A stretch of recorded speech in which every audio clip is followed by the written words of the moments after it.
안녕하십니까. 이번 2018 국가치매관리 워크숍의 사회를 맡은 중앙치매센터 김현숙입니다.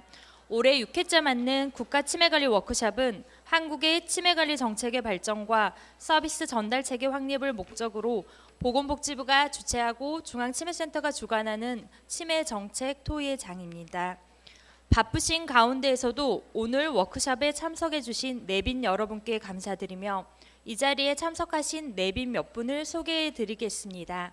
제가 호명할 때 잠시 자리에서 일어나 주시면 감사하겠습니다. 보건복지부 치매정책과를 대표하여 김정희 사무관님 자리해 주셨습니다. 대한노인의 김동규 사무총장님 자리해 주셨습니다. 국가치매관리위원회 위원이신 송준아 교수님 자리해 주셨습니다. 국가치매관리위원회 위원이신 김정단 교수님 자리해 주셨습니다. 대한노인정신의학회 유승호 기획이사님 자리해 주셨습니다. 대한간호협회 신경림 회장님 자리해 주셨습니다. 대한작업치료사협회 전병진 회장님 자리해 주셨습니다. 한국치매가족협회 이성희 협회장님 자리해 주셨습니다. 그 외 중앙치매센터 전문위원 그리고 각 광역치매센터 센터장님 그리고 안심센터 센터장님께서 자리해 주셨습니다. 본 행사를 주관하신 중앙치매센터 김기웅 센터장님의 개회사로 2018 국가치매관리 워크숍에 막을 올리도록 하겠습니다. 김기웅 센터장님을 큰 박수로 맞이해 주시기 바랍니다.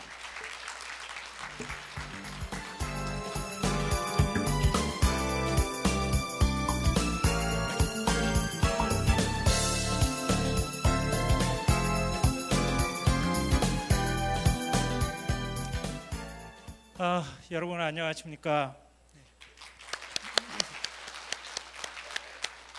원래 이게 개회사 할 땐 여기 뭐가 좀 가려져야 마음이 좀 편한데 마이크 하나 달랑 주고 개 인사를 드리라고 하니까 굉장히 제가 당황스럽습니다.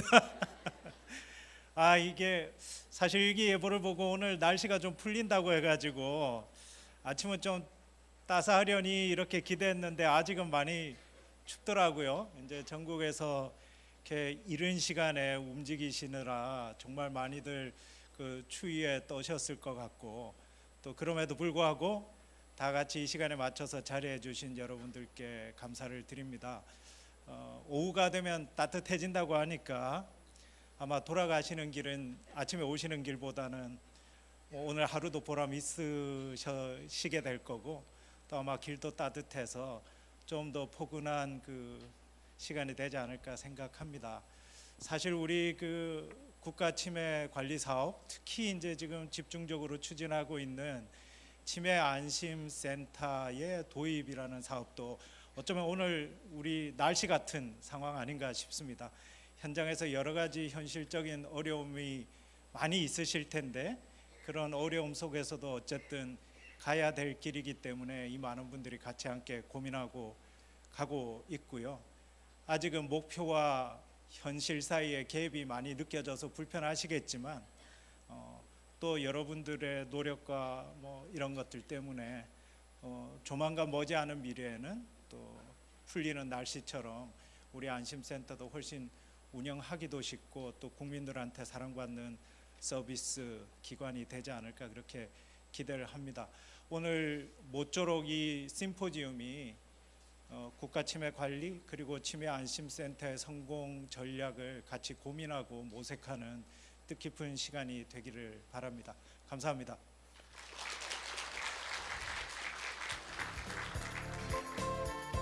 네, 감사합니다. 워크숍의 첫 순서로 치매안심센터의 현황과 과제란 주제로 제1부 순서를 진행하도록 하겠습니다. 발제 내용 중에 질문이 있으신 분들은 모바일 홈페이지 실시간 질문 메뉴에 질문을 남겨주시면 종합토론 시간에 답변해 드리도록 하겠습니다. 이번 1부의 자장은 대한노인정신의학회 유승호 기획이사님께서 맡아주시겠습니다. 박수로 맞이해 주시기 바랍니다.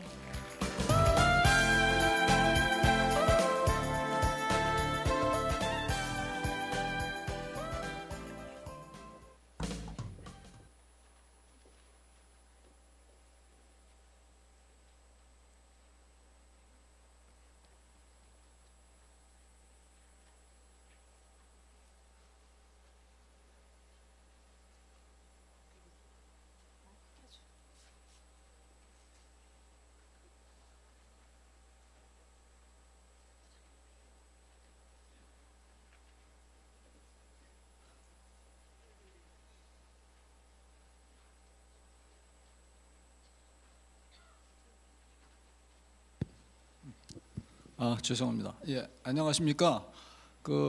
오늘 2018년도 치매 관리 워크숍은 상당히 중요할 것 같은데요.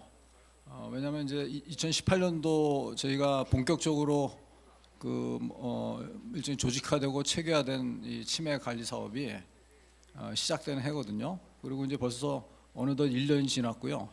아마 여러 센터들이 이제 세팅하는데 정신이 없었고, 그래서 아직은 완전히 세팅이 안 된 가운데서 지금 여러 가지 일들을 보고 계시라 믿습니다. 그래서 사실은 오늘 하는 워크숍의 내용, 특히 이제 심포지움 1부터 시작해서 모든 심포지움의 내용들이 우리가 향후에 이제 이 치매 관리 사업이 어떻게 잘 진행되느냐에 대한 여러 가지 방향을 결정할 것 같기도 합니다.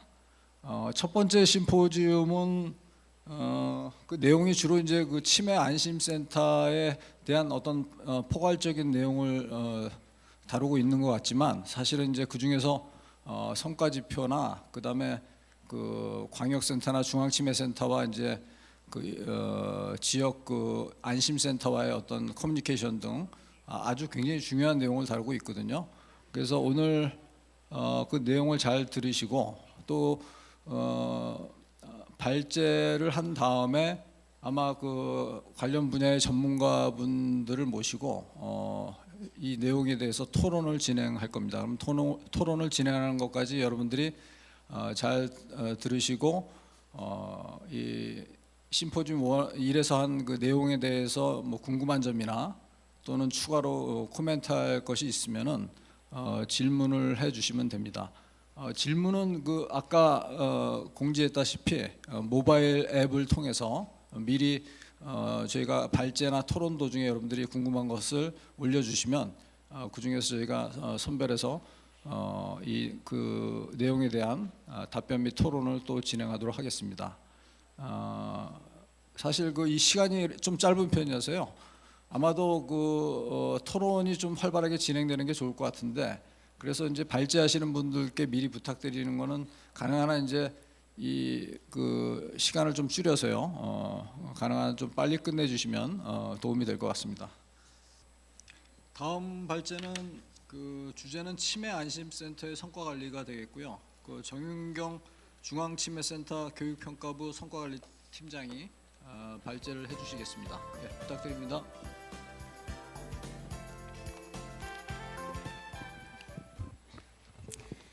네, 안녕하십니까. 중앙치매센터 성과관리팀장 정윤경입니다.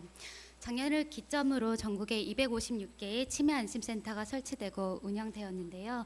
이 자리에 계신 이제 종사자분들께서 각 지역 주민들을 위해서 그 다양한 서비스를 제공하기 위해 정말 열심히 일해주시는 걸로 알고 있습니다. 사실 저희가 이제 열심히 일하는 것도 중요하지만 이러한 수행한 성과들이 잘 파악하고 파악되고 관리되는 것 또한 중요한 일일 텐데요. 치매 안심센터 성과 관리를 위해 무엇이 준비되어야 하는지, 또 무엇이 마련이 되어야 되는지 이번 기회를 통해 좀 제안해 보고자 합니다. 들어가기에 앞서 성과관리의 개념과 목적에 대해 잠깐 짚어보고 들어가 보시겠습니다. 정보 업무 평가 기본법에 따르면 성과관리란 다음과 같이 정의하고 있습니다. 이를 치매 안심센터에 대입을 해보자면 치매 안심센터의 임무와 비전에 맞게 목표 및 성과 지표를 제시하고 그 집행 과정 및 결과를 관리하는 일련의 활동이 바로 치매 안심센터의 성과 관리라고 할 수 있겠는데요. 궁극적으로 국민에게 질 높은 치매 관리 서비스를 제공하는 것이 목적이 되겠습니다. 이러한 이론적 개념을 바탕으로 치매 안심센터 성과관리의 목적이 무엇인지, 또한 기관에서 달성해야 하는 목표는 무엇이며 어떠한 지표와 체계가 마련되어야 하는지에 대해서도 이제 살펴보시도록 하겠습니다. 치매 안심센터 성과관리의 목적은 크게 치매관리 사업의 내실화와 치매 안심센터의 성취도 제고가 될 수 있겠습니다. 성공적인 치매관리 사업을 수행하기 위해 여러 가지 일들이 작동되고 있는데요. 이러한 일들이 더욱 알차고 충실하게 작동되기 위해서는 지속적인 모니터링과 성과에 대한 관리가 필요할 것입니다. 또한 이러한 모니터링과 성과 관리를 통해 우수한 치매 안심센터를 파악함으로써 안심센터의 성취도를 제고하는 데도 그 목적이 있겠습니다. 그렇다면 안심센터에서는 어떠한 목표를 가지고 그 임무를 수행하고 달성해야 되는지에 대한 고민이 있어야 하는데요. 사실 이에 대한 내용은 이미 그 제3차 치매관리 종합계획에서도 잘 나와 있습니다. 종사자분들이라면 이 그림을 여러 번 보셨을 거고 내용에 대해서도 이미 잘 알고 계실 텐데요. 치매관리 종합계획에서 목표하는 뜻에 맞게 임무를 수행하고 달성할 수 있도록 해야 하며 그러한 지표 또한 그 목표를 바탕으로 성과를 측정할 수 있도록 구성되어야 할 것입니다.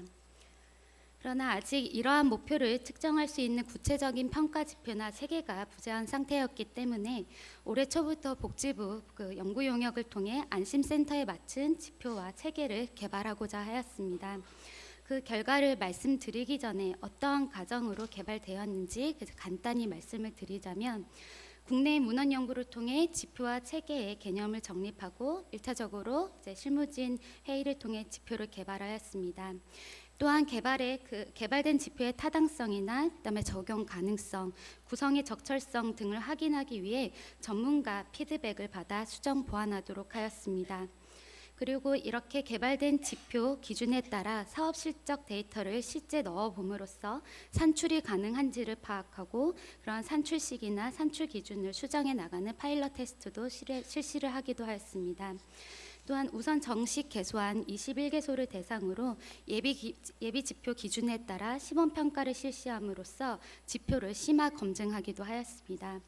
이러한 검증 과정을 통해 최종적으로 평가 지표와 체계가 개발이 되었고 그 연구 결과를 바탕으로 도출된 평가 지표에 대해 말씀을 먼저 드리겠습니다. 평가 지표는 크게 현황 지표와 성과 지표로 나뉩니다. 현황 지표라 함은 사업을 단순 모니터링하는 지표로 현황 파악이 목적인 지표를 말하고 성과 지표라 함은 사업의 실적을 관리하는 지표로 업무 평가가 목적인 지표입니다. 이에 경영관리 부분에서의 현황 지표와 그 성과 지표로 구성될 수 있을 것이며 또한 사업관리 부분에서의 현황 지표와 성과 지표가 구성이 될 수 있을 것입니다. 이로써 총 242개의 지표가 개발이 되었고요. 이렇게 개발된 지표는 추진해야 되는 정책이나 사업의 방향성을 유도하는 장치로서 활용이 될 수 있을 텐데 그러기 위해서는 성과 지표 중에서도 그에 달성하고자 하는 목표에 맞게 핵심 지표로 재구성하는 것이 필요하겠습니다. 구성된 핵심 지표로 점수하는 것을 바로 핵심 성과 지수라고 할 수 있을 텐데요. 핵심 성과 지수는 고정적인 것이 아니라 그에 중점적으로 추진해야 되는 사업이나 나아가고자 하는 방향성에 따라 유동적으로 지표가 구성될 수 있을 것이며 어디에 더 가중치를 두느냐에 따라서 그 비중 또한 달라질 수 있을 것입니다.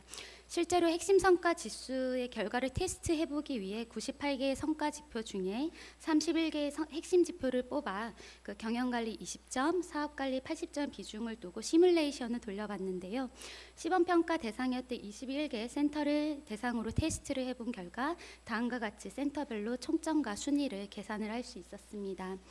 또한 이러한 핵심 성과 지수의 결과가 다른 조사 결과와는 어떠한 유사점과 차이점이 있는지를 비교 분석을 해본 결과 실제 올해 9월에 복지부 연구 용역을 통해 그 치매 안심센터를 이용한 사람들을 대상으로 만족도를 조사한 적이 있었습니다. 이 만족도 조사는 공공기관 고객 만족도 조사 모형이 PCSI를 기반으로 실시되었고 그 PCSI 결과와 핵심 성과 지수의 결과에서 도출된 센터의 순위를 비교 분석해 본 결과 대체적으로 비슷한 순위 결과가 나오긴 하였지만 몇몇 센터에서는 다른 결과를 보이기도 하였는데요. 두 가지 예로 말씀을 드리자면 19번 센터의 경우 만족도 지수 결과에서는 2등이라는 우수한 순위를 보였으나 핵심 성과 지수 결과에서는 13등을 하였는데요. 그 이유를 파악을 해보니 이 센터의 경우 조기검진 사업에서 선별검사 수검률은 매우 높게 나왔지만 진단검사 수검률이 4%대로 전체 평균 43%에 비해 저조한 수검률로 인해 낮은 점수를 받을 수밖에 없었습니다. 또한 21번 센터의 경우 만족도 지수 결과에 따르면 4등으로 우수한 결과를 보였으나 성과 지수 결과에서는 20등으로 꽤 많은 차이를 보였는데요. 그 이유를 확인해 보니 사업 부분에서는 대체적으로 우수하였으나 경영관리 부분에서 직원의 기초교육 이수율이 11%로 전체 평균 85%에 비해서 이수율이 매우 낮다 보니 후순위로 밀려나는 모습을 확인할 수 있었습니다. 이렇게 핵심 성과 지수를 구성하고 결과를 도출해 봄으로써 센터의 전체 현황을 파악할 수 있었고 어떠한 부분에서 문제점이 무엇인지 그다음에 개선점이 무엇인지를 확인할 수 있었습니다. 지금까지 평가 지표에 대해서 함께 살펴보셨고요. 평가 체계에 대해서도 살펴보시도록 하겠습니다. 이런 평가의 일련의 과정을 관리하기 위해서는 기본적으로 추진 체계가 마련이 되어야 합니다. 이번 연구를 통해 마련된 그 추진 체계를 함께 보시면 이제 총 5가지로 구성이 되었고 보건복지부는 평가 관련된 정책을 이제 수립하도록 하며 중앙치매센터는 평가 사업과 관련된 실무 사항을 담당하도록 하고 평가자문단은 평가 지표 및 주요 현안에 대해 자문하도록 하며 광역치매센터는 현장평가단과 관련된 실무 사항을 담당하도록 합니다. 또 현장평가단은 현장평가와 함께 이제 컨설팅을 실시하는 이제 기능을 담당하도록 합니다. 또한 추진 절차는 다음과 같습니다. 해당 연도에 평가가 시작되기 전에 평가 설명회를 개최하여 평가 내용을 이제 함께 이해하도록 하고 보건복지부에서는 본격적으로 평가 계획을 통보하도록 합니다. 그 이후 해당 연도의 사업 실적 데이터가 안시스에 차곡차곡히 1년간 쌓이게 되면 안시스 평가 유형 그 쌓인 데이터를 기반으로 실적 평가를 실시하게 됩니다. 평가 유형은 크게 실적 평가와 현장 평가로 나뉘어질 수 있는데요. 실적 평가는 안시스를 기반으로 추출한 실적을 평가하는 것을 의미하고 현장 평가는 안시스에서 확인할 수 없는 부분들을 실제 답사를 통해 점검하는 평가의 형태를 의미합니다. 이에 이렇게 실적 평가와 현장 평가가 모두 완료가 되면 최종 평가를 실시하게 되고 그 결과를 공개하도록 합니다. 혹시나 그 결과에 대한 이의가 있을 경우에 심의를 통해 다시 한번 최종 결과를 도출해 내도록 하고 그 마지막으로 평가 결과를 완료하고 활용하는 과정까지 추진 절차에 담아보도록 했습니다. 이제 이렇게 지표와 체계가 마련이 되고 나면 본격적으로 평가가 수행되기 위해서는 추진돼야 되는 세부 과제들이 있을 텐데요. 여러 가지가 있겠지만 그중 대표적으로 몇 가지를 꼽자면 첫째는 치매 안심센터의 평가 표준 매뉴얼이 마련되어야 할 것입니다. 평가를 하는 목적이 무엇인지, 대상이 누구인지, 또 산식이 어떻게 구성되어 있는지에 대한 충분히 설명되어 있는 표준 매뉴얼이 마련이 되어야 할 것이며 이를 통해 평가자와 피평가자는 평가 내용에 대한 똑같은 이해를 가지고 가져가야 할 것입니다. 또 다른 추진각에는 평가 방식 중에 하나인 현장평가가 공정하고 객관적으로 이루어지기 위해서는 현장평가단을 대상으로 철저한 교육이 이루어져야 할 것이며 현장평가단은 현장평가단을 수행해야 할 임무나 마음가짐 또한 그런 평가 방법들을 제대로 교육받아 책임감 있게 평가가 수행될 수 있도록 해야 할 것입니다. 또한 현장평가 수행 시 사용될 수 있는 표준화된 평가 도구를 마련을 하여 전국적으로 통일성 있는 평가가 이루어질 수 있도록 해야 할 것입니다. 마지막으로 평가 결과에 대한 한류와 활용을 어떻게 할 것인지에 대해 진지한 고민이 필요할 것입니다. 성과관리는 평가 결과를 내는 데서 순위를 내는 데서 그치는 것이 아니라 평가 결과로 한류하고 활용하는 그 과정까지 모두 포함되어야 합니다.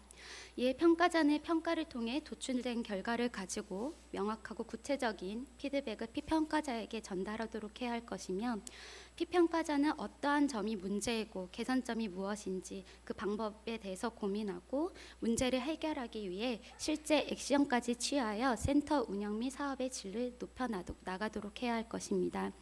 또한 평가를 통해 파악된 결과를 토대로 치매관리 사업의 정책 및 제도가 더욱 발전할 수 있도록 적극 반영하도록 해야 하며 또 우수기관 포상 및 우수사례 공유를 통해 사업의 질을 향상시키도록 해야 할 것입니다. 이상 치매 안심센터 성과관리에 대해 살펴보셨는데요. 결국 안심센터 성과관리란 안심센터의 비전에 맞게 임무를 수행하여 국민들에게 질 좋은 서비스를 제공할 수 있도록 지속적으로 성과를 관리하자는 것을 의미하는 것일 것입니다. 성공적인 치매 관리 사업 수행을 위해서 현장에서 정말 많은 분들이 고생하고 계시고 땀방울을 흘리고 계시는데요. 이러한 땀방울이 그 성과로 잘 나타날 수 있도록 또한 점검될 수 있도록 하는 기반을 만들어 나가는 것이 앞으로 풀어야 되는 숙제가 아닌가 싶습니다. 감사합니다. 네, 감사합니다. 발표를 아주 간략하고 아주 신속해 주셔서 시간이 많이 절약되는 것 같습니다. 네, 그 다음 발제 주제는 중앙치매센터 교육평가부 죄송합니다. 예, 중앙광역치매센터의 치매 안심센터 지원 전략이 되겠습니다. 발표해 주실 분은 변선정 중앙치매센터 부센터장님이십니다. 현재 그 분당 서울대학교병원 정신건강의학과 진료 전문의로도 수고를 하고 계십니다. 네, 부탁드립니다.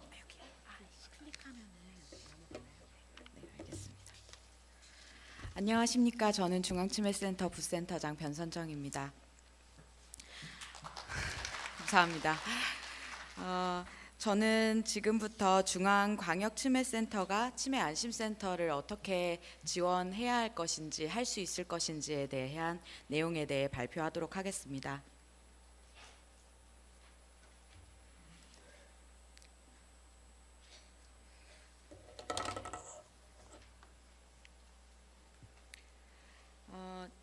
작년 9월에 발표된 치매 국가 책임제에는 치매 안심센터의 기존 기능을 확대 치매 상담센터가 하고 있었던 기존 기능을 확대 개편하여 치매 안심센터를 도입하겠다는 내용이 포함되어 있었고, 현재까지 굉장히 중요한 과제로 추진되어 오고 있었습니다.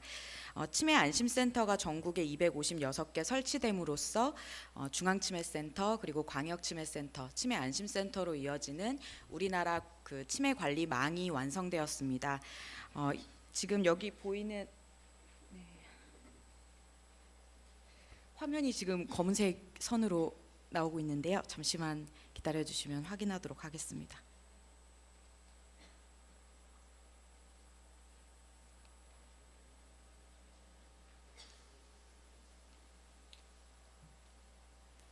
네, 다시 제대로 된 화면으로 나와서 발표 이어나가도록 하겠습니다. 저희 아까 이 보이시는 지금 왼편에 보는 화면이 연두색이 256개 전국에 설치된 치매 안심센터의 모습이고, 파란색이 17개 광역치매센터, 그리고 빨간색이 중앙치매센터입니다. 이렇게 갑자기 많은 센터가 그리고 확대된 기능으로 설치가 되면서요.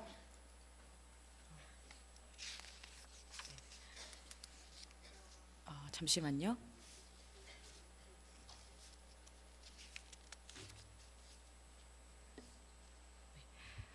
설치가 되면서 중앙과 광역이 맡아야 될 기능이 굉장히 여러 가지가 있겠지만, 그 중에 가장 중요한 기능이 바로 치매 안심센터의 종사자의 그 종사자를 전문적인 기능을 할 수 있는 전문 인력으로 양성시키는 역할일 거라고 생각이 듭니다. 보건복지부에서는 치매전담부서 치매정책과가 치매 국가 책임제의 성공적 정착을 위해서 노력을 경주하고 있고, 실제로 길지 않은 시간 동안 리모델링이나 건물 신축을 통해서 정식 개소하여 운영하고 있는 센터가 지속적으로 늘고 있습니다. 이런 상황에서 기존 상담센터 평균 인력 1.6명을 평균 인력 20명에서 25명의 센터로 확충하기 위해서 가장 필요하다고 생각되는 것이 사업을 수행할 전문 인력의 양성입니다. 동시에 그런데 문제는 그런 전문성을 가진 인력을 교육하는 것은 사실 하루아침에 이루어지기 어렵다는 문제를 동시에 가지고 있습니다. 이 치매 안심센터 전문 인력 양성에 관한 중앙과 광역치매센터의 지원 전략에 대해서 말씀드릴 텐데, 중앙치매센터에서는 치매 국가 책임제를 발표하기 전인 작년 7월부터 교육 이력 관리 시스템 고도화를 시작으로 8월에는 교육 TFT 구성 및 운영을 시작하였고요. 그 이후에 치매 안심센터 전문 인력 양성을 위한 업무를 지속하여 수행해 오고 있습니다. 가장 먼저 치매 안심센터 종사자 교육 교육을 위해서 TFT를 구성한 다음에는요, 교육 과정을 개발을 하였는데 이 교육 과정은 3개의 축으로 구성이 되어 있다고 볼 수 있습니다. 첫 번째 교육이 그 성격에 따라 소양과 직무 교육으로 구분이 되었고, 교육의 깊이에 따라 기초와 심화 교육, 그리고 교육 대상자의 범위에 따라 공통과 담당자 교육으로 나뉘었습니다. 예방 사업이나 검진 사업 등 치매 안심센터 실질적 직무가 무엇이든 간에 종사자라면 공통적으로 알아야 될 치매라는 질환에 대한 이해, 그리고 치매 돌봄 기술, 치매와 관련된 윤리적인 그 내용에 대한 교육이 바로 소양 교육이라고 할 수 있겠고요. 여기에는 의학, 간호학뿐만 아니라 사회복지라든지 법학, 그리고 그 작업 치료 이런 다양한 영역 전문가의 지식 전달이 필요하기 때문에 실질적으로 가능한 오프라인을 통해서 직무 교육을 받기 전에 모두 교육이 완료되도록 구성되었습니다. 또한 한 번의 교육을 완벽하게 수행할 수 있다면 가장 좋겠지만 실제적으로는 단계적으로 진행될 수 없는 교육의 특성을 고려해서 치매 안심센터의 핵심 기능을 수행하는 데 먼저 필요한 내용으로 기초 교육을 수행하였고요. 이후에 심화된 내용을 교육할 수 있도록 단계를 구분하였습니다. 그리고 이러한 그 원리를 가지고 구조를 가지고 지금 보이시는 화면의 하단에 보이는 17.5시간의 소양 기초 공통교육, 그리고 16시간의 직무 기초 공통교육, 그리고 직무별 직무 심화 커리큘럼이 최종적으로는 개발이 되었습니다. 지금 2017년부터 지금 1년 남짓한 기간 동안 중앙치매센터가 수행한 교육 관련 업무들입니다. 7월에 교육이력 관리 시스템부터 시작해서 치매 안심센터 종사자들을 대상으로 한 직접 교육이 시행이 되기도 하였고요. 이러한 직접 교육은 사실은 치매 안심 통합 관리 시스템처럼 전달 교육이 좀 어려운 부분에 국한해서 진행이 되었고, 나머지 부분은 광역치매센터가 치매 안심센터를 직접 교육할 수 있도록 광역치매센터 종사자들을 대상으로 강사 영성 교육을 수행하였습니다. 그리고 광역치매센터의 1년간의 그 치매 안심센터 종사자 교육 그 일정을 표로 구성해 보았습니다. 광역치매센터의 1년은 사실은 치매 안심센터 교육에 이렇게 헌신하고 열심을 다하신 해가 아닐까 싶은데요. 이렇게 많은 교육이 이루어졌고, 직무 공통교육을 기준으로 말씀을 드리면 17개 광역에서 평균 4.2회의 직무 공통교육을 진행해 주셨습니다.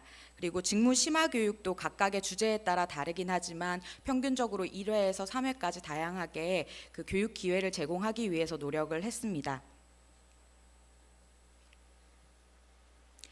네, 그래서 실제로 어떻게 교육이 이루어졌는지를 좀 살펴보았더니요. 9월 말 치매 안심센터 채용 인원을 기준으로 하였을 때 11월 말까지 84%의 종사자가 직무 교육, 기초 공통 교육을 수료하도록 광역치매센터에서는 교육 진행을 하였습니다. 이 수치에는 12월에 진행될 여러 교육에 대한 내용은 아직 포함되지 않았기 때문에 아마 이 그 수료 퍼센트는 앞으로 더 증가할 것으로 예상이 됩니다.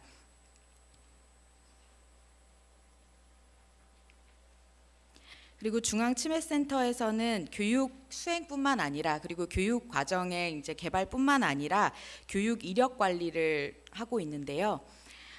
치매 안심센터 종사자들이 어떤 교육이 열리는지 하나의 페이지에서 검색을 하고 그 교육을 수강 신청하고, 또한 교육 수강 이후에는 이수증을 발급받을 수 있는 페이지를 운영을 하고 있고, 또 이 페이지 운영을 통해서 안심센터 종사자들이 각각의 교육을 실제로 얼마나 많이 수료를 했는지, 부족한 부분은 어디인지 파악할 수 있도록 이력이 관리되고 있습니다. 그리고 종사자 입장에서도 본인이 어떤 그 교육들을 수료를 했고 앞으로 어떤 교육들을 더 이수를 해야지 전문성을 키울 수 있을지에 대해서 파악할 수 있게 되어 있습니다. 그런데 치매 안심센터 전문 인력 양성은 워낙 중요한 부분이고 앞으로도 이제 남아 있는 과제들이 상당히 많은데요. 첫 번째로 우리가 지금 요구되고 있는 내용은 교육이 신규 인력에 대한 교육이 즉시 바로바로 수행되어야 한다는 요구 사항일 것입니다. 그런데 이 문제는 앞으로 더 중요성이 커질 가능성이 높습니다. 왜냐하면 지금까지 그 정식 개소된 센터가 아까 김정희 사무관님도 말씀해 주셨지만 지금까지 정식 개소된 센터보다 앞으로 정식 개소될 센터가 굉장히 많고 또 빠르게 개소될 것으로 생각이 되고 있기 때문에요. 신규자가 상당히 많이 늘어나고 또 짧은 시간 늘어날 것입니다. 또한 센터가 지금 정착 초기인 점을 감안했을 때 이직자라든지 아니면 이동하시는 인력이 상당히 있을 것으로 예상돼서 신규 인력이 매달 이렇게 생겨날 것이고 그 신규 인력이 직무 기초공통교육에 뭐 수료 없이 공백 없이 되도록 빨리 그 교육이 진행되도록 하기 위해서는 촘촘한 교육 기회 제공을 위해서 방안을 설계할 필요가 있을 것입니다. 뭐 그 방안으로서 여러 가지 뭐 내용을 생각해 볼 수 있겠지만 광역 치매센터에서 교육에 대해서 이제 계획을 세울 때 여러 개의 광역에서 묶어서 그 권역 교육을 계획을 한다든지 아니면은 광역의 교육을 이제 이 하나의 광역뿐만이 아니라 옆에 있는 다른 광역에서도 들을 수 있게 하고 이렇게 들었을 때 어떻게 교육 이력을 잘 관리할 수 있을지에 대한 방안을 생각해 볼 수 있을 것 같습니다. 그리고 두 번째로 다양한 직무에 대한 맞춤형 교육이 이루어져야 할 것 같습니다. 그러기 위해서는 직무 공통 교육과 심화 교육 내용의 다양화가 필요할 건데요. 예를 들어서 지금까지 치매 환자분이 오셨을 때 어떤 내용으로 상담을 진행해야 될 것인지 그리고 맞춤형 사례 관리는 실질적으로 어떻게 수행되어야 할 것인지에 대한 교육이 필요하다는 요구가 굉장히 많았기 때문에 올 한 해 동안 이 두 개의 치매 상담 맞춤형 사례 관리 직무 심화 교육 콘텐츠 개발이 진행이 되었고 올해가 가기 전에 치매 안심센터에 온라인을 통해 배포될 예정입니다. 이러한 앞으로도 기존에 있는 그런 교육 콘텐츠의 고도화뿐만이 아니라 신규로 필요한 교육 콘텐츠를 발굴해서 개발하는 과정이 계속해서 일어나야 할 것으로 생각합니다. 그리고 다음으로는 실무에 바로 적용 가능한 교육이 제공되었으면 좋겠다는 요구 사항이 있었는데요. 이 내용에 대해서는 예를 들어 맞춤형 사례 관리면 그 사례 관리자의 발굴에서부터 서식 작성에서부터 마지막 이제 팔로업까지 실질적으로 A부터 G까지 이 교육을 들으면 바로 이제 실무를 할 수 있는 교육이었으면 좋겠다라는 요청 사항이었습니다. 물론 그 교육 과정의 고도화를 통해서도 이런 요구가 충족될 수 있겠지만 사실은 또 하나 이제 선행되어야 할 과제는 치매 안심센터의 요구 직역에 대한 충족이 이루어져야 할 것 같습니다. 예를 들어서 사례 관리는 사회복지사가 그런 역량을 갖춘 사회복지사가 그리고 조기 검진 서비스라면 뭐 임상 심리사가 채용이 되어야 하는데요. 사실 여러 지역 여건상 아직까지는 요구 직역에 대한 충족률이 완전히 완성되지는 않은 상황이어서 해당 직역의 역량을 보유하고 있는 인력의 확보 또한 절실히 요구된다고 생각이 됩니다. 두 번째, 지금까지 제가 그 전문 인력 강화, 역량 강화를 위한 중앙 광역의 역할에 대해서 말씀드렸고 다음으로는 안심센터 체계적이고 표준적인 업무를 지원하기 위한 인프라 구축 운영 사업에 대해서 말씀드리겠습니다. 여기 오신 분들은 모두 알고 계시다시피 치매 안심 통합관리 시스템이 2017년 12월 오픈돼서 지금까지 1년 정도 운영이 되고 있습니다. 치매 안심 통합관리 시스템은 사실은 처음에 개발이 되게 된 배경은 가장 큰 배경은 PHIS 기존에 사용하고 있던 프로그램이 치매 안심센터에 확장되고 신규로 이제 진행하려고 하는 업무를 포함하고 있지 않기 때문이 가장 컸다고 볼 수 있습니다. 그래서 치매 안심 통합관리 시스템은 133개 이상의 치매 안심센터 사업 고유 메뉴를 개발하여 치매 전문 업무에 최적화된 시스템을 만들기 위해서 개발이 되었습니다. 그리고 그 치매 안심센터에서 제공하는 모든 서비스를 한눈에 이용 현황을 파악 가능하게 하면 사각지대를 없애고 적재적소에 이제 프로그램을 제공할 수 있기 때문에 개인별 맞춤 서비스 이용 현황을 파악할 수 있는 화면을 구성하였습니다. 그리고 마지막으로 상당 부분의 그 실적 보고와 통계 생산을 위해서 이중 작업이 필요했던 부분들을 좀 개선하기 위해서 실적 보고와 통계 관리 기능을 좀 강화하여 시스템이 개발이 되었습니다. 이 시스템의 첫 번째 목표는 치매 안심센터의 체계적이고 표준적인 업무를 지원하겠다는 것이 될 텐데요. 과거에 사회보장정보원에서 운영하던 PHIS 메뉴를 좀 가지고 와봤습니다. 치매 조기 검진 사업 메뉴인데요.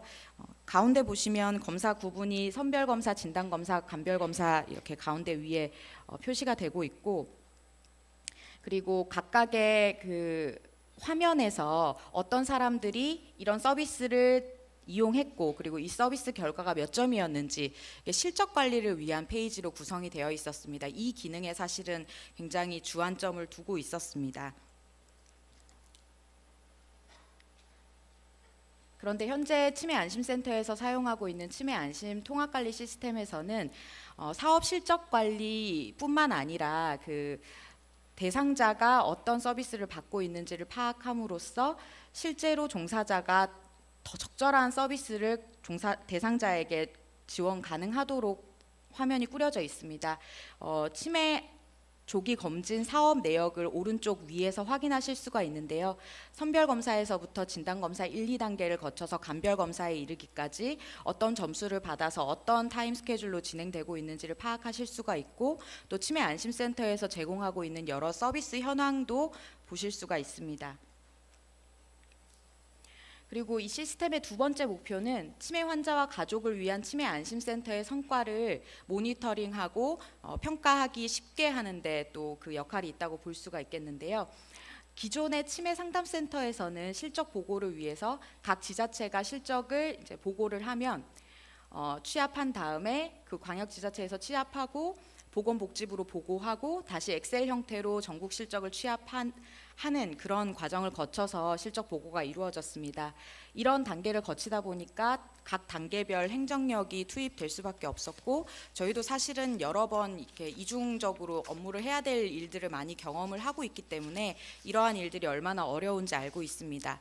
그래서 치매 안심 통합관리 시스템을 활용해서 최대한 이제 충실히 데이터를 넣기만 하면 앞으로는 보고나 실적 관리를 위해서 되도록이면 이중 작업 없이 그냥 치매 안심센터 그 모니터하고 관리하는 관리자가 실적을 산출해서 활용할 수 있도록 그런 시스템으로 만들어 나갈 예정입니다. 그리고 기존 시스템은 대상자 기반 관리가 아니라 사업 기반 실적으로 대상자별 서비스 연계 등에 대해서 추가 확인이 좀 어려운 점이 있었고, 자료의 충실도가 낮고 실적 자료 결과 환류가 조금 어려운 문제들이 있었는데요. 지금 보시는 화면은 치매 안심 통합관리 시스템의 전국 치매 관리 현황 모니터링 대시보드입니다. 여기서 보시면 각 광역 치매센터에 그 대상자 현황을 파악을 하실 수가 있고, 이 대상자가 어떤 진단을 받아서 관리되고 있는지, 그리고 어떤 사업이 어떻게 그 제공이 되고 있는지 파악을 하실 수가 있습니다. 이런 화면들을 통해서 실적 보고 따로 되지 않아도 하나의 시스템을 통해서 쉽게 좀 보고가 되고 평가되고 환류되도록 하려고 합니다.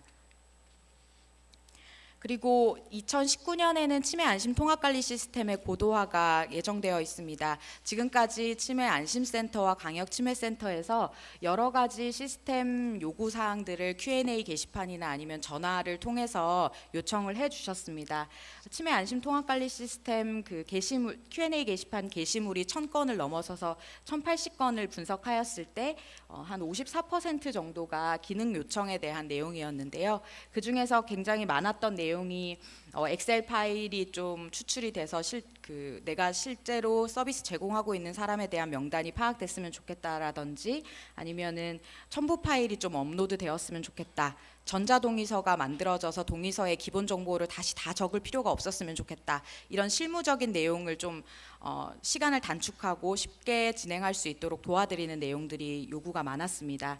또한 사업 간 대상자 기본 정보가 연동돼서 또 똑같은 작업을 그 텍스트를 다시 쳐넣는 일이 없었으면 좋겠다는 내용도 있었고, 또 실질적으로 가장 중요한 내용 중에 하나는 보안을 개선해야 된다는 필요성이 저희가 굉장히 많이 느끼고 있어서 그런 부분들을 고도화에 담을 예정입니다.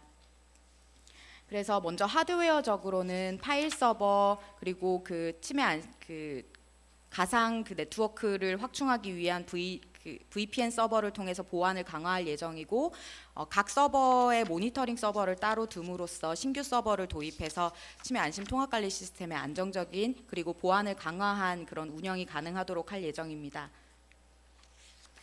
그리고 지금 17년 현재도 경찰청과는 인터페이스가 이미 구축이 돼서 실종 노인에 대해서는 서로 이제 데이터베이스를 주고받게 완성이 되어 있는데요.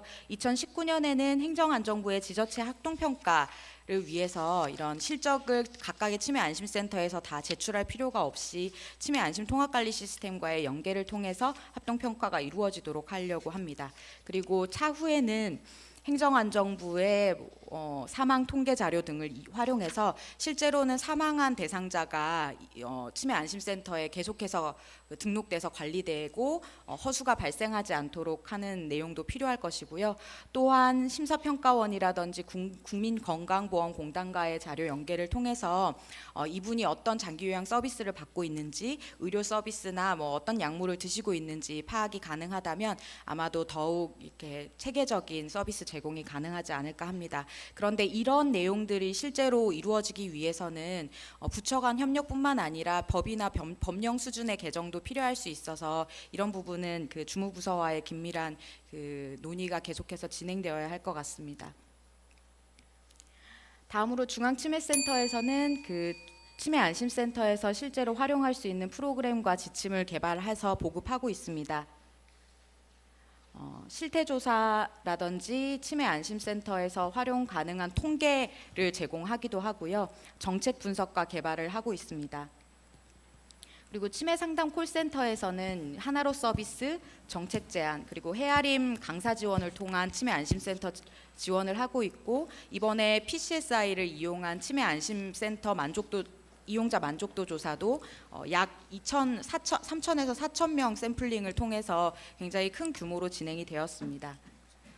그리고 광역치매센터에서는 지역 고유의 특성과 상황을 고려한 지역 특화 사업을 개발해서 확대 보급하고 있습니다. 실제로 지금 제가 보여드리고 있는 경북이나 인천, 부산 광역치매센터의 우수 그런 치매 특화 사업뿐만이 아니라 각각의 광역치매센터에서 여러 특화 사업을 개발하고 보급하고 있습니다. 그리고 중앙광역 운영관리위원회와 중앙치매운영위원회를 통해서 치매 안심센터의 현안에 대해서 논의하고 결정해서 환류하는 과정을 거치고요. 그리고 지금까지 치매 안심센터의 운영 지원, 그 사업 운영 지침에 대한 그런 그 상담 그리고 교육 관리 시스템 기술 지원을 위해서 이러한 정도의 그 업무가 중앙치매센터에서는 이루어지고 있고, 제가 미처 파악하지 못해서 적지는 못했지만 광역치매센터도 그 치매 안심센터 운영 지원을 위해서 굉장히 많은 인력이 시간과 노력을 경주하고 있을 것으로 생각이 됩니다. 앞으로는 더 많은 센터가 개소되면서 이러한 노력과 그 인력은 더욱 더 많이 필요할 것으로, 그리고 확충되어야 할 것으로 생각합니다. 성과평가는 저희가 맡아야 될 중요한 과제인데 앞에서 설명했기 때문에 넘어가도록 하겠습니다. 마지막 슬라이드입니다. 그 치매 안심센터의 역량 강화와 업무 표준화를 통해서 성공적 도입을 하고 정착시키기 위해서는 치매 안심센터가 중앙치매센터와 광역치매센터가 그 종사자를 교육 훈련하고 업무 지원 시스템을 구축 운영하고 그 평가 설계 및 수행을 하고 그리고 운영 지원을 함으로써 지원을 해서 이런 부분들을 많이 도와줄 수 있고 같이 해나갈 수 있을 것으로 생각합니다. 이것으로 제 발표를 마치겠습니다. 경청해 주셔서 감사합니다. 네, 감사합니다. 네, 좋은 발표 감사합니다. 이어서 치매 안심센터의 현황과 과제에 대한 종합 토론을 진행하겠습니다. 발제자 및 토론자분들은 모두 단상 위로 올라와 주시기 바랍니다. 패널 토의는 20분간 진행될 예정이며 시간 관계상 종료 5분 전과 1분 전에 종을 칠 예정입니다. 빠른 진행을 위해서 질문은 아까 말씀드린 모바일 홈페이지의 실시간 질문방을 이용해 주시면 취합해서 답변 드리도록 하겠습니다.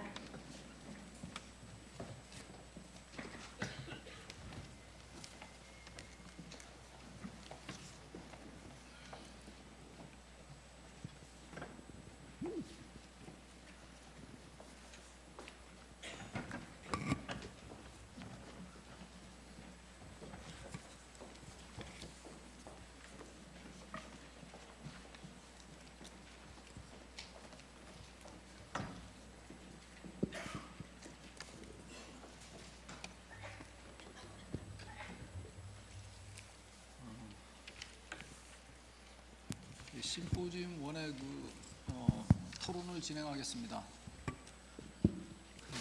일단 토론자 세 분이 나오셨고요. 그 세 분에 대한 이력을 제가 간단하게 말씀드리겠습니다. 먼저 그 제1 토론자이신 이동영 교수님은 그 현재 그 서울광역치매센터 센터장을 맡고 계십니다.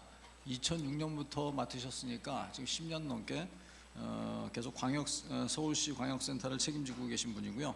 현재 서울대학교병원 정신건강의학과 교수로 계십니다. 시간 관계상 다 소개를 하고 진행을 하도록 하겠습니다. 두 번째 토론자는 이석범 교수님이십니다. 충남광역치매지원센터 센터장을 맡고 계시고요. 충남 단국대학교병원 정신건강의학과 부교수로 재직 중이십니다. 세 번째 토론자는 이건재 소장님이십니다. 경기도 안산시 단원구 치매 안심센터 센터장으로 계시고요. 현재 그 경기도 안산시 단원구 보건소장으로 재직 중에 계십니다. 그럼 토론 부탁드립니다.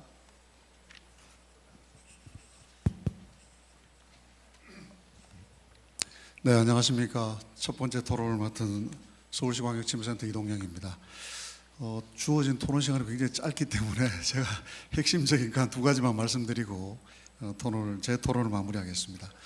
여러 복지부 또 중앙치매센터 각 지역에 계신 안심센터의 여러분들이 굉장히 노력을 하셔가지고 굉장히 짧은 시간 내에 우리 전국적인 치매 관리 사업의 윤곽이 잡혀가는 것 같습니다. 앞서서 세 분께서 현재 진행되고 있는 안심센터의 추진 상황하고 이제 장기적으로 어떻게 평가를 하고 성과 지원을 해 나갈지 이런 부분들을 말씀해 주셨는데 제가 토론을 부탁받고 지금 진행되고 있는 상황 또 오늘 발제를 들으면서 느꼈던 것 중에 한 가지 조금 더 고려해서 진행했으면 하는 부분이 있어서 말씀을 드리겠습니다. 지금 어떤 조직이든지 어떤 위에 하나의 컨트롤 타워가 아주 말단에 있는 세부 조직의 개개의 어떤 단위를 다 관리하고 통제한다는 것은 사실상 불가능합니다. 그래서 어떤 조직이든 뭐 군대든 회사든 학교든 병원이든 다 기본적인 하부 단위 또 중간 관리 단위 총괄 단위 이런 조직을 가지기 마련이고 우리 행정 단위도 그런 면에서 기초지자체, 광역지자체 또 중앙정부로 구성이 돼서 거기에 따라서 맡은 역할을 하고 적절히 어떤 관리 역할 또 실행 역할을 하고 있습니다. 그런 같은 맥락에서 우리 치매 관리 사업도 실행기구인 치매 안심센터가 있고 중간관리기구인 광역치매센터 또 전체 총괄기구인 복지부와 중앙치매센터가 있는데 실제 제가 지금 진행되고 있는 상황이나 또 오늘 발제되고 있는 것들을 보면서 광역치매센터의 역할이 굉장히 없다는 걸 많이 느끼고 있습니다. 그건 이제 평가에 지금 추진되고 있는 평가 내용에서도 실질적으로 전체적인 평가는 복지부와 중앙에서 이루어지고 안심센터가 입력한 안세스 자료 또 일부 현장 평가라는 이름으로 이제 진행되고 있는 부분들이 있긴 한데 거기서 광역치매센터의 역할은 현장 평가에 그냥 참여하는 그런 정도로 되어 있는 것 같습니다. 그런데 실질적으로 어떤 이 안심센터가 핵심이 돼서 실행이 이루어지고 있지만 거기에 전문성과 그 광역지자체의 특성에 맞는 사업이 밀도 있게 전문적으로 추진되기 위해서는 현장에 가까운 관리 조직의 역할이 굉장히 중요합니다. 특히나 지금 안심센터의 경우에 대부분 이제 어떤 직영 보건소에서 직영하는 그런 형태로 되어 있기 때문에 자칫하면은 사업이 그냥 형식적인 그런 부분으로 양적인 부분으로 치중이 돼서 우리가 수치상으로 안심세에 드러나는 수치상으로는 굉장히 잘 되고 있는 것 같지만 실제 현장에서는 실제 현실과 동떨어진 이런 일들이 일어나기 쉬운데 그런 것들을 밀접하게 같이 고민하면서 관리도 하고 지원도 하고 할 수 있는 역할을 광역이 할 수 있다고 생각합니다. 그래서 그런 부분에서 향후의 어떤 성과 평가 단계에서도 조금 더 광역의 역할이 주도적이 되고 중앙에서는 사실은 광역을 컨트롤하는 역할을 해야 될 것 같습니다.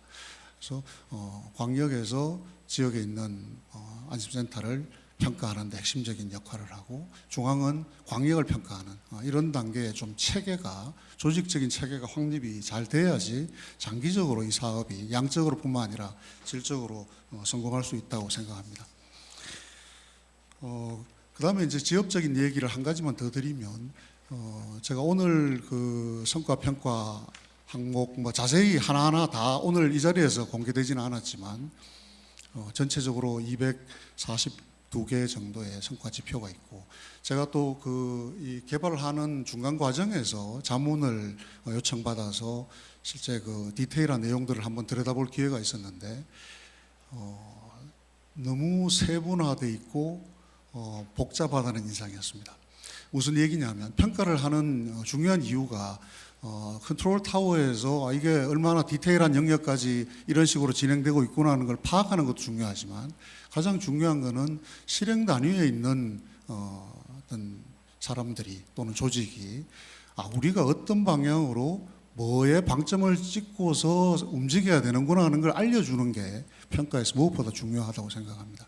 그런데 너무 복잡하면 뭘 해야 될지를 알기가 굉장히 어렵습니다.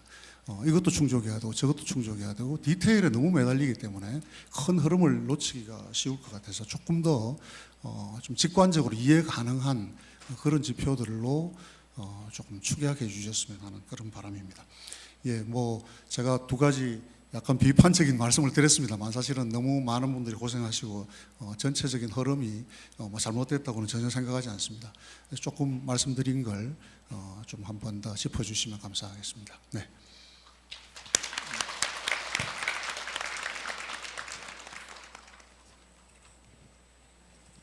네, 충남광역심해센터 이석범입니다. 저도 저한테 주어진 토론 시간이 짧아서 간략하게 말씀드리려고 하는데 세 가지 말씀을 좀 드리려고 합니다. 저도 이동윤 교수님 말씀대로 오늘 발표된 내용하고 또 제가 그 성과 지표에 대해서 이제 자문했던 조금 더 자세한 자료를 봤던 경험을 토대로 말씀드리려고 하는데요. 첫 번째 제가 이제 보면서 느끼는 거는 이 성과 지표 자체가 조금 이렇게 너무 객관화되어 있는 거 아닌가 또는 객체화되어 있는 게 아닌가 그런 느낌을 좀 받았습니다. 무슨 말씀이냐면은 사실은 지금 이제 중앙, 광역, 안심이라는 이런 체계 자체가 한 몸이나 다름없습니다. 왜냐하면 지금 이제 광역은 조금 설립 형태가 다르지만 보건복지부나 지금 이제 안심센터 같은 경우는 같은 이제 국가기관이지 않습니까? 그러면은 어떤 성과 지표를 제시하는 데 있어서 우리가 이제 두 가지 생각을 해볼 수 있다면 첫 번째는 이 성과 지표를 통해서 이제 잘하는 곳과 못하는 곳을 나누겠다라는 의미도 있겠지만 기본적으로 우리가 이제 치매 사업에 대한 성과 지표는 모든 안심센터가 100점을 맞는 걸 이제 목표로 하고 있다고 그럽니다.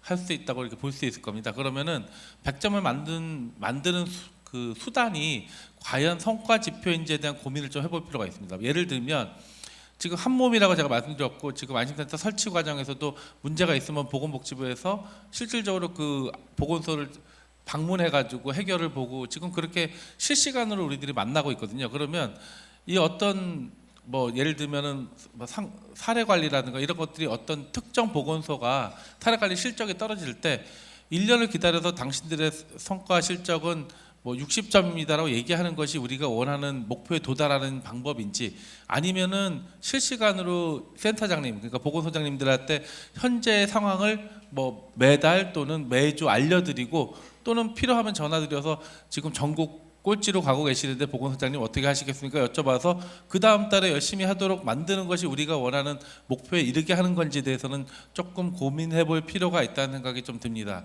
그래서 모든 것들을 다 이걸 보건소와 보건복지부가 전혀 다르다라는 이런 객체화 전략보다는 한 몸이라는 전략 그냥 상의할 수 있고 우리가 얘기하면 충분히 좋아질 수 있다라는 그런 전략들을 같이 성과지표 안에 섞는 것들이 오히려 더 우리가 원하는 목표에 도달하지 않을까라는 생각이 들고요. 두 번째 제가 말씀드리고 싶은 거는 아까도 첫 번째 발표 현황과 비전에서 나왔지만 사실은 지금 256개의 그 시군구죠. 시군구 안심센터가 속해 있는 시군구의 상황이 굉장히 다르거든요. 다른데 과연 그것들이 같은 성과 기준으로 묶을 수 있는 성질의 것이냐에 대한 고민들을 조금 더 많이 해봐야 됩니다. 제가 최근에 이제 학부형을 면했던 것 같은데요. 뭐 예를 들면 아주 여기 계신 분들 중에 알기 쉽게 설명을 드린다면 이런 예를 들 수 있을 것 같습니다. 뭐 어떤 학부형을 평가하는 성과 기준에 있어서 아이가 어떤 최소한 수학, 과학 학원에 다닐 수 있게 해줬느냐라는 걸 평가 기준에 넣었는데 아빠가 돈을 못 벌어가지고 수학 학원을 보내줄 수가 없는 겁니다. 그런데 평가 기준에 넣으면 그건 영원히 달성할 수 없는 목표인 거거든요. 제가 이 말씀 왜 드리냐면은 각 기초 지자체마다 예산을 책정할 수 있는 예산이라든가 쓸 수 있는 규모가 다릅니다.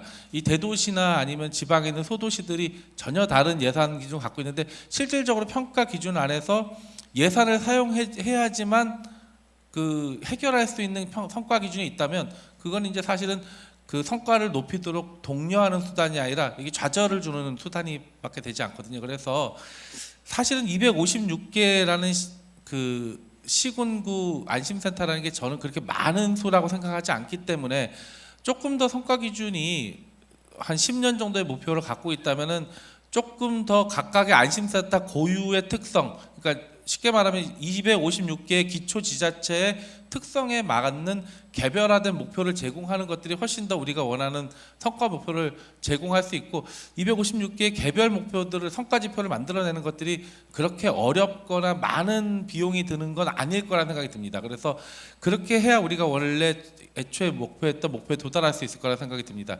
세 번째 마지막으로 말씀드리고 싶은 거는 지금 성과 지표를 보면은 성과 지표가 많은 것을 담다 보니까 전혀 성격이 다른 지표들을 모아놓은 특성들이 있습니다. 예를 들면 뭐 고객 만족도라든가 이건 이제 또 실제 양적인 성과 지표하고는 좀 다른 성격의 것이고요.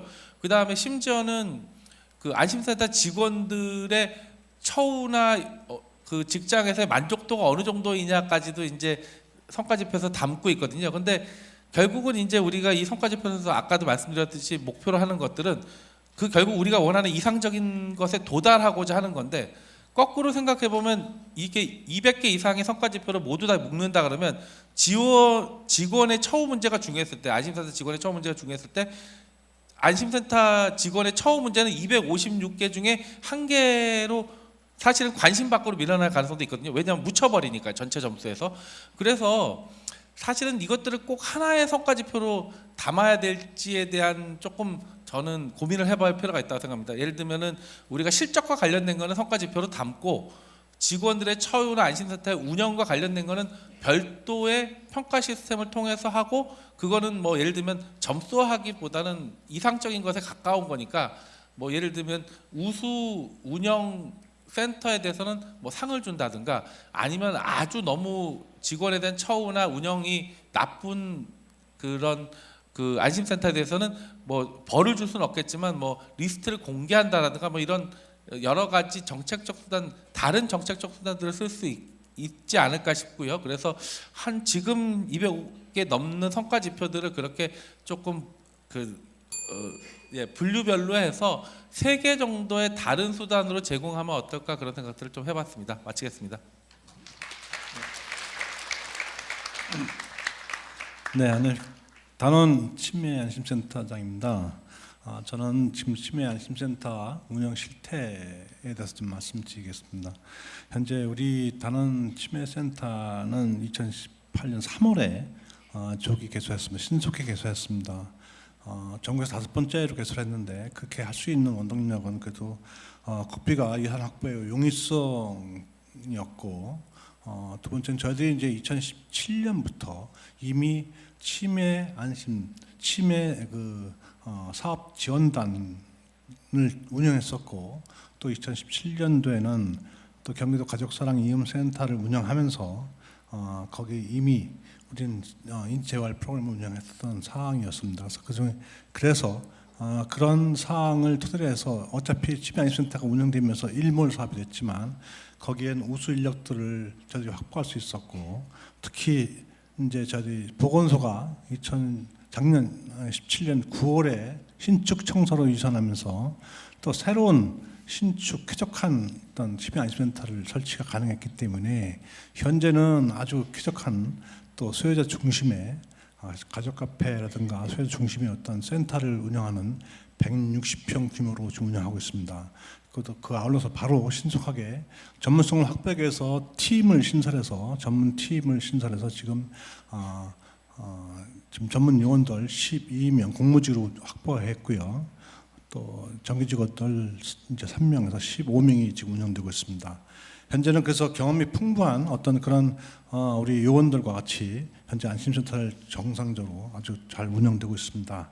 그 중에 우리가 지금 그렇게 잘 운영되고 있었던 원동력은 그래도 국가 치매 안심센터의 어떤 그런 운영에 따라서 치매 전문 업무를 최적화할 수 있는 치매 안심 통합 관리 시스템을 구축 지원했던 그런 사항이 아닌가 싶습니다.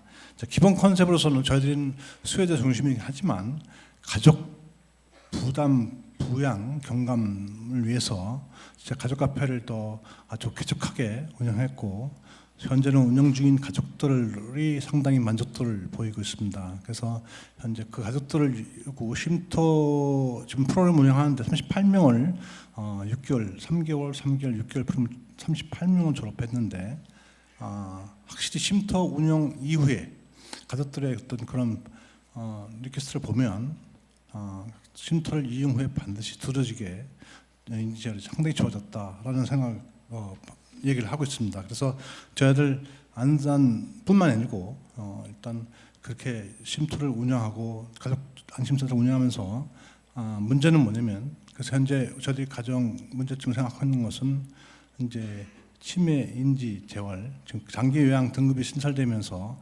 센터에서는 일단 경증 환자 치매 등록하기 위해서 조기 검진을 하면서 등록 환자를 등급 재활을 받도록 안내해주고 그쪽으로 연계하고 있습니다만 점점 대상자는 줄고 있다는 겁니다. 그래서 대상자 줄면서 물론 줄는 이유는 물론 접근성도 좀 떨어지는 면도 없지 않아 있고 특히 집에서 나오지 못하는 어르신들 많이 계실 거라 생각합니다. 그래서 반드시 필요한 것은 송영 서비스인데 송영 서비스가 현재는 지금 지자체 시정에 맞게 운영하도록 하게 되어 있지만 사실 선거법과 자유롭지 않습니다. 그래서 현재 송영 서비스를 제대로 뒷받침할 수 있는 그런 근거가 마련해야 되지 않겠는가 그런 생각을 충분히 하고 있습니다. 그렇다면 치매 안심센터가 정상적으로 활성화될 수 있는 그런 기회가 생기지 않을까 생각도 하겠습니다.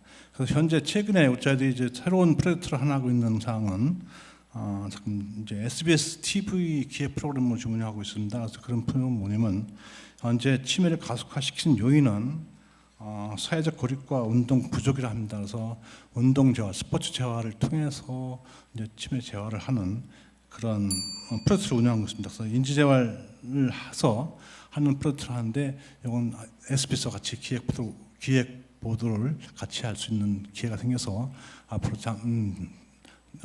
이제 촬영이 들어가면 이제 다 우리가 TV에서 볼 수 있을 것으로 생각합니다. 감사합니다. 네, 감사합니다. 토론자들께서 많은 의견을 제시해 주셨는데요. 혹시 앞에 계신 청중들이나 또는 발제하신 분들 중에서 이 토론과 관련해서 또 추가하거나 질문할 게 있으면은 여기서는 직접 토론이니까 직접 나와서 한번 얘기를 해주시기 바랍니다.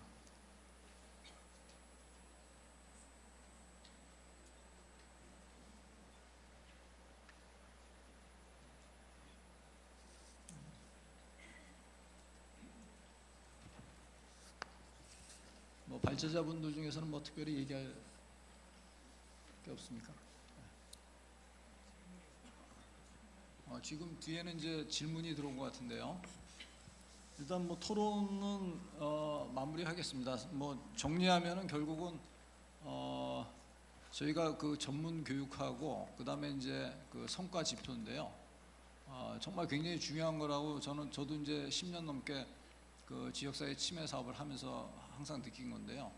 이 두 가지가 결국은 우리 치매센터에 이렇게 많은 자원이 투입이 되고 난 다음에 나중에 결국은 이게 비용 효율적이냐라는 그런 것들을 결정하는데 가장 중요한 그 부분이 될 것 같습니다. 질문이 들어와 있는데요. 첫 번째 질문이 국가 치매 책임제에 대한 무게가 참 크다는 것을 느낍니다. 그러나 대상자와 그 가족이 실제로 느끼는 서비스는 많지 않고 등록해야 할 이유를 찾지 못하는데 어려움이 있습니다. 실제적 자발적인 등록을 위해서는 국가적 차원에서 장기요양보험 5등급 또는 치매 진단자를 연계해서 등록하는 방법을 강구해 주시기 바랍니다. 이 부분에 대한 질문은 글쎄 누구한테 그걸 해야 될지 참 혹시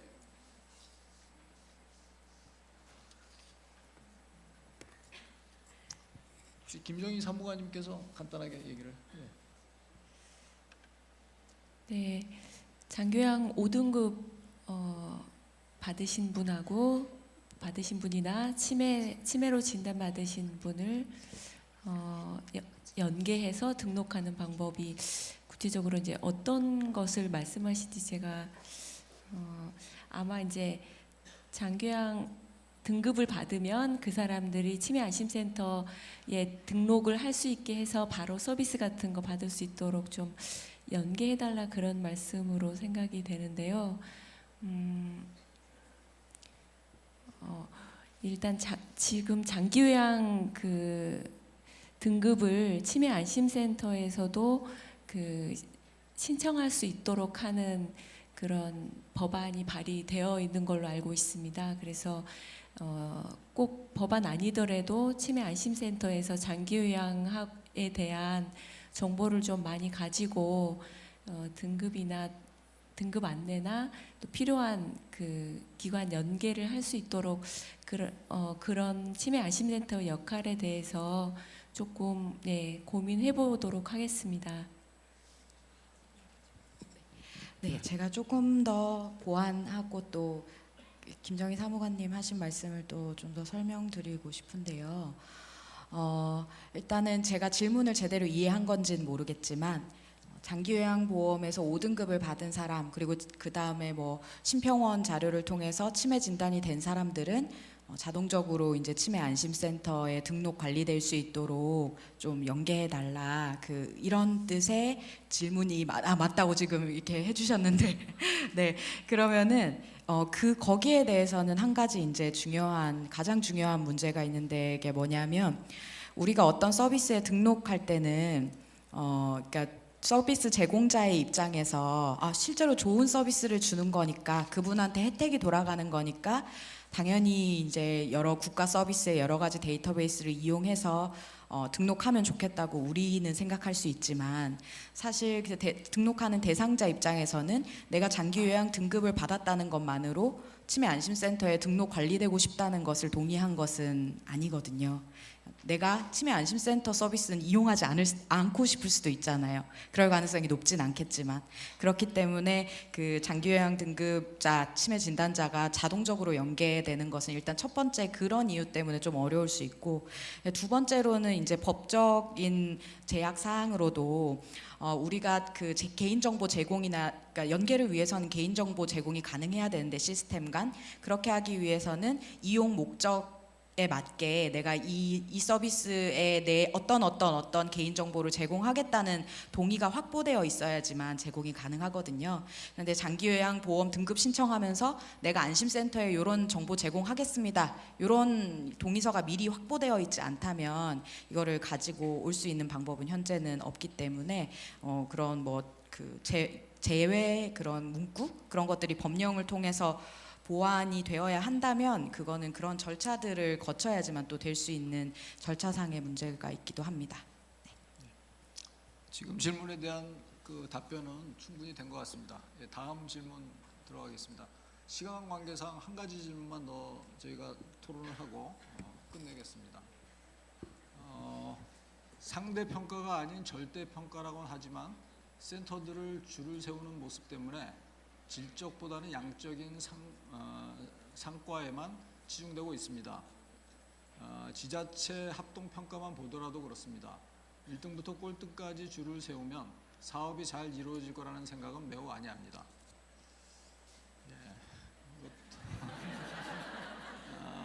성과 지표와 관련된 질문인 것 같습니다. 예. 네, 뭐 저 질문은 사실 뭐 저도 공감하는 질문인 거고요. 사실 이런 평가 계획을 수립할 때마다 항상 고민하는 부분인 것 같습니다. 어떻게 전국에 있는 모든 안심센터를 다 1등부터 그 256개를 다 줄 세울 수 있겠습니까? 근데 그래서 이번에는 그 고민을 했던 부분이 그래서 현장 평가랑 부분도 넣어놨던 거고, 아직은 이런 뭐 평가 지표가 뭐 그러니까 치매 안심센터의 평가 지표가 이렇게 확립이 되진 않았지만 그 안에 뭐 지역적인 특성이나 인구학적인 특성을 좀 고려를 해서 또 목표치를 또 좀 정하고 또 그 지역 특화 사업의 그런 질적인 평가도 좀 넣을 수 있는 방법까지 이제 고려를 해야 된다라고 계속해서 생각을 하고 있습니다. 이런 부분은 앞으로 뭐 치매 안심센터 평가 매뉴얼 같은 게 나올 때 이제 충분히 고려되어야 하는 점이라고 저도 생각을 하고 있습니다. 또 이러한 부분들이 이제 그 복지부에서 이제 평가를 수립을 할 때 이제 충분히 반영될 수 있도록 의견을 계속 제시하도록 하겠습니다. 예, 뭐 답변은 잘 된 것 같고요. 사실은 성과 지표가 굉장히 잘 만들어지고 완벽하게 만들어지면 별 문제가 없는데요. 그게 거의 뭐 쉽지 않은 문제라서 이제 시작이니까 아마 앞으로 계속 사업이 진행되면서 많은 개선이 이루어질 것으로 생각합니다. 그럼 오늘 첫 번째 심포지움은 이걸로 마치겠습니다. 오늘 발표해 주신 연자분들과 저기 토론자분들에게 많은 박수 부탁드립니다. 네, 열띤 토론 감사합니다. 잠시 10분간 휴식 시간을 갖도록 하겠습니다. 시간 관계상 11시 50분부터 치매 안심센터의 민관 협력 전략이라는 주제로 2부를 시작하도록 하겠습니다.